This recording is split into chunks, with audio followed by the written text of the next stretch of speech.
James and Rachel Carter had been together for almost a decade, and in that time, they had explored some of the most remote and dangerous hiking trails in the United States. They prided themselves on their skills in navigating the wilderness. James, a former Boy Scout, and Rachel, a seasoned survivalist. They felt confident in their ability to handle anything nature threw their way. So when they decided to take a weekend trip to Olympic National Park in Washington, it seemed like just another adventure. The weather was perfect when they arrived at Lake Crescent, crisp and cool with the scent of damp moss and pine filling the air. The sun filtered through the towering trees, and the only sounds they could hear were the occasional chirp of a bird or the crunch of dirt beneath their boots. It was the kind of day that made you feel small beneath the vastness of the forest, a humbling sense of peace that brought them both a sense of relaxation. By noon, the weather started to change. At first, it was subtle, a slight mist hanging in the air, the kind that was common in the Pacific Northwest. But as the hours passed, the fog grew denser, swirling around them like an invisible force.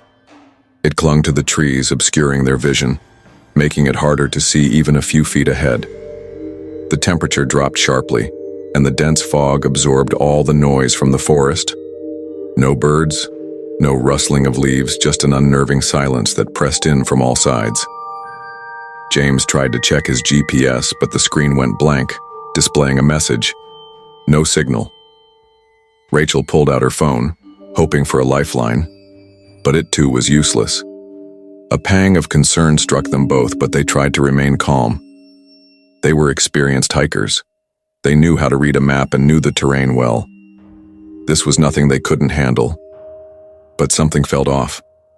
The fog seemed to be moving, shifting in ways that didn't make sense. It was thickening and swirling around them, almost as if it was alive. The trees, which had seemed to tower over them moments ago, now looked distant, faded into an endless gray. The trail they had been following began to blur into nothingness. What had been a clear path was now a maze of indistinguishable trees and shadows. It was like the forest was trying to erase their presence, making them question whether they were even on the right trail anymore. As the fog continued to grow thicker, their sense of direction seemed to disintegrate. James checked their surroundings, his stomach sinking as he realized they were walking in circles. The same gnarled tree kept appearing no matter how many turns they made. They had passed it before, but each time the fog seemed to rearrange itself, hiding the familiar landmarks. It was as if they were trapped in a distorted version of reality. And then, they heard it. At first it was faint, like the rustling of leaves in the wind. But then the sound grew clearer, unmistakable.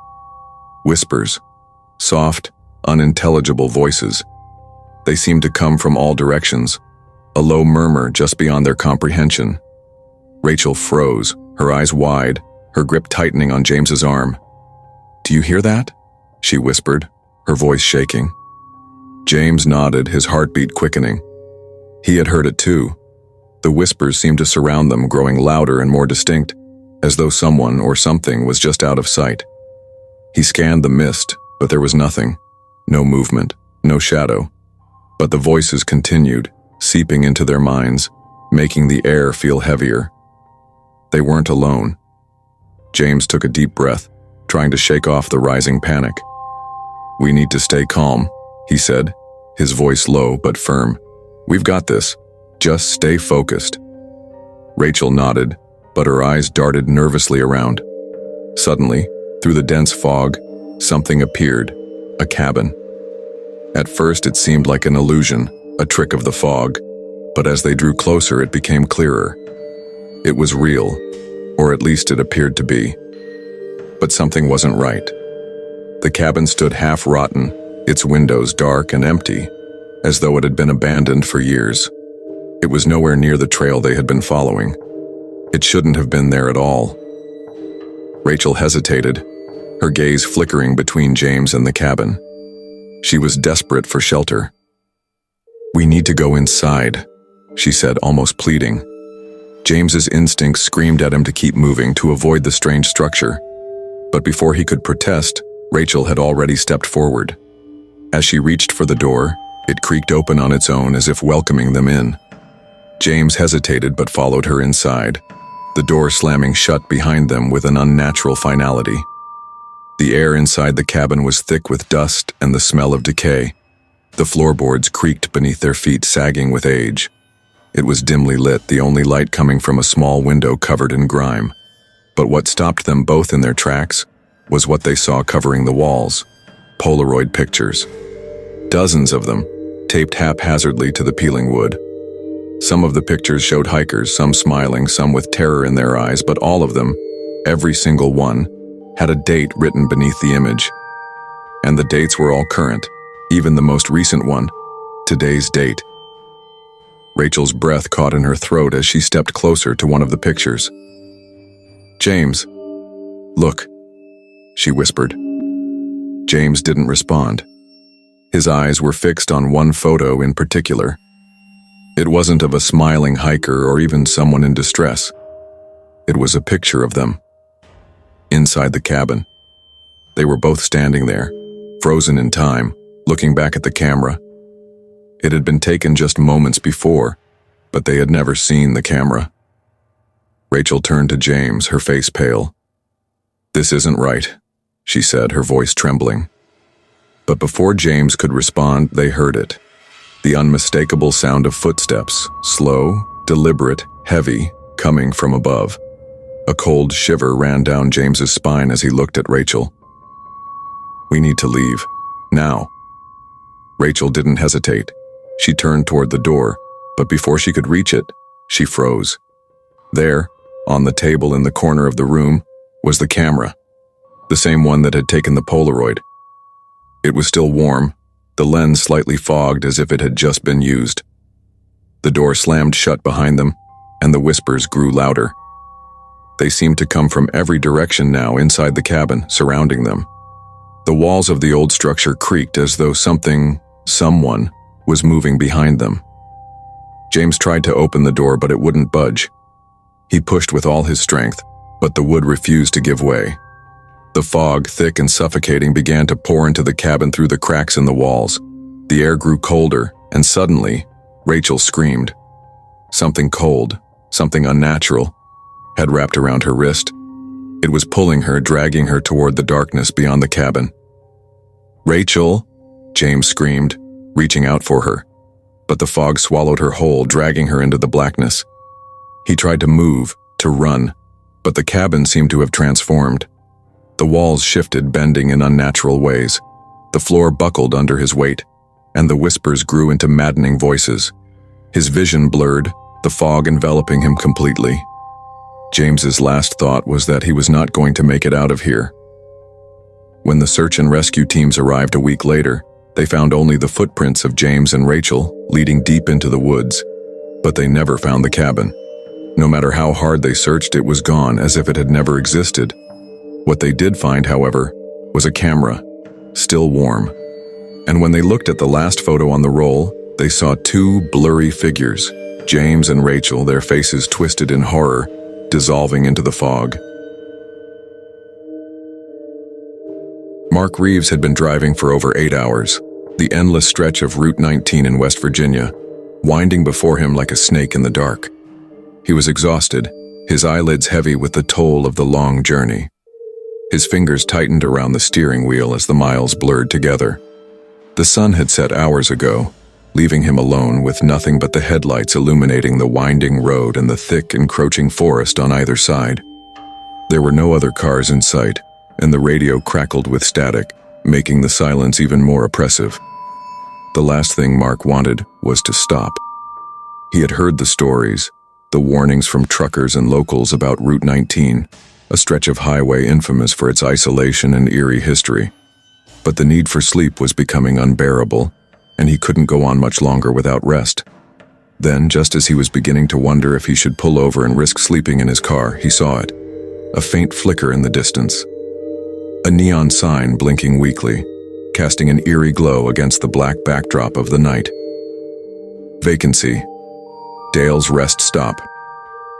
The sign hummed and flickered as if struggling to stay lit, but it was enough to grab his attention. Behind the sign, an old, run-down motel sat in the shadows, its outlines barely visible. The kind of place that had seen better days. But for Mark, it was an answer to his prayers. He could finally get some sleep. He turned off the highway and pulled into the gravel parking lot. The motel looked deserted, its windows dark, but Mark didn't care. He just needed a bed for a few hours. Inside, the air was musty, thick with the smell of mold and something faintly sour. The worn carpet was stained, the walls yellowed from years of neglect. The lobby was empty except for a man sitting behind the counter. He was gaunt, his eyes hollow and his skin pale as if he hadn't seen the sun in years. His presence sent an inexplicable chill down Mark's spine. "Got a room?" Mark asked, his voice hoarse from hours of driving. The man didn't respond right away, as if he were considering Mark carefully. Then, with a slow, deliberate motion, he slid a room key across the counter, his bony fingers brushing against Mark's hand. "Room 203, the man muttered. "Stay inside after midnight." Mark frowned, a laugh escaping him at the strange warning. "What do you mean? Is there some curfew or something?" The man didn't reply, his gaze never leaving Mark's face. His silence felt heavy, almost as if he were daring Mark to ask more questions. Mark felt uneasy, but shrugged it off, grabbing the key and heading toward the hallway. It wasn't like he had anywhere else to go. Room 203 was on the second floor. The door creaked as Mark opened it, revealing a dim, outdated room. The wallpaper was peeling, and the ceiling fan above creaked with every turn. A musty smell lingered in the air. Mark dropped his bag on the bed and locked the door behind him. He glanced at the window. Darkness beyond, no streetlights or signs of life. Perfect. He could finally sleep. But sleep didn't come easily. At exactly 12:04 a.m., a sudden, sharp knock echoed through the silence of the room. Mark blinked, disoriented. He glanced at the clock. It was 12:04, exactly as he had noted in his head. He froze, his senses heightened. The knock had come from the door. Mark stared at it for a moment, trying to make sense of it. Maybe it was the man from the lobby, or perhaps another guest. But then he realized no one had come in the hallway since he arrived. He slowly got out of bed and walked over to the door, hesitant. "Who is it?" he called out, his voice shaky. There was no answer. Mark stood there for a few seconds, listening. The silence stretched on. He shook his head, telling himself it was nothing, that maybe he had imagined the knock. But before he could turn away, it came again. Another knock, even louder this time. He reached for the peephole and pressed his eye against it, but the hallway outside was empty. No one was there. A cold shiver ran down his spine as he stepped back, now on edge. He tried to ignore it, but the atmosphere in the room had shifted. It felt oppressive. At 12:06 a.m., the knocking returned, this time more insistent. Slow, deliberate scratches followed, starting low on the door and rising higher, as if something was clawing at it from the other side. The hairs on the back of Mark's neck stood up. His mind raced. What the hell was happening? His heart hammered in his chest as he grabbed his phone. No service. He tried again, the screen displaying the same message. Panic began to creep in. Then, without warning, the TV flickered to life. The screen was grainy, distorted. Mark watched, confused, as the image came into focus. A security camera feed from the motel's hallway. The blurry black and white image showed the hallway outside his room, the dim light casting long shadows on the walls. Mark's breath caught in his throat. Standing just outside his door was a tall figure. It had limbs too long, its body unnaturally thin, and its head was tilted at an odd angle. It stood still, watching the door. Mark's stomach churned with fear. He took a shaky step back, his mind racing. Who was that? How had they gotten in the hallway without making a sound? As he watched, the figure suddenly took a step backward, then another, and another. It moved slowly, retreating until it was out of the frame. But Mark's relief was short-lived. He rushed to the door, peering through the peephole. Nothing. The hallway was empty. Mark breathed a little easier, but only for a moment. He couldn't shake the feeling that something wasn't right. He sat down on the edge of the bed, his eyes darting toward the window, then back to the door. 7 a.m. came, and Mark rushed down to the front desk hoping to get answers. But when he arrived, the lobby was empty. No sign of the clerk. The parking lot was completely deserted. The neon sign outside was turned off. The motel was silent, its dilapidated building standing in eerie stillness. Mark's stomach churned as he looked around, his mind spinning. He had barely slept, but the fear was enough to keep him awake. He quickly left the motel, not daring to look back. Once back on the road, he pulled out his phone, determined to find out more about Dale's rest stop. But as he scrolled through the search results, his blood ran cold. The motel had burned down in 1987. The fire had killed every guest inside, and room 203 had been the source of the blaze. Mark's hands went cold as he slammed the phone back into the cup holder. His eyes flickered toward the rearview mirror, his heart pounding in his chest. He saw something that made his blood run cold. The motel was still there. And in the window of room 203, something was watching him leave.